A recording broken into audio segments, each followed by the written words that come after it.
How do I sum up today's game? At half-time, you're probably thinking there's something here for us.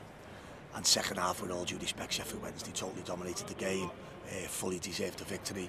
I don't really have any problems with the result at all. We got ourselves in a position to possibly look like we might get something, and then unfortunately we fell away second half. Sheffield Wednesday were full value for the win. They dominated the game. We never got a foothold in the game. We never got into anywhere near positions on the pitch to hurt teams, and that's great credit to Sheffield Wednesday.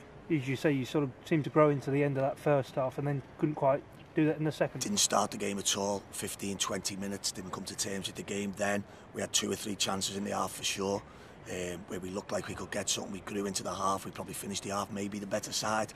We went into the half quite buoyed, knowing that Sheffield Wednesday were kicking into the cop. Second half, they would come on to us. You know, we spoke about the situations that might develop, and unfortunately we never got to grips with it. You know, because as I say, Sheffield Wednesday proved too much for us in the second half and ran out, in my opinion, fully deserved winners. Defensively, some big moments, especially in that first half, and Shea Dunkley at the heart of them. With our lads, I think it's you know, I think even for our fans sometimes, when you're on certain runs, you become repetitive and boring as a manager. You know, it's easy to say, with this and with that. You know, the league's tough, and we're at a big club, and it does it for everyone. It gets boring. You know, our away form hasn't been great all year if you're in comparison with our own form. Sometimes you wonder why, you know, and you search for the reason why.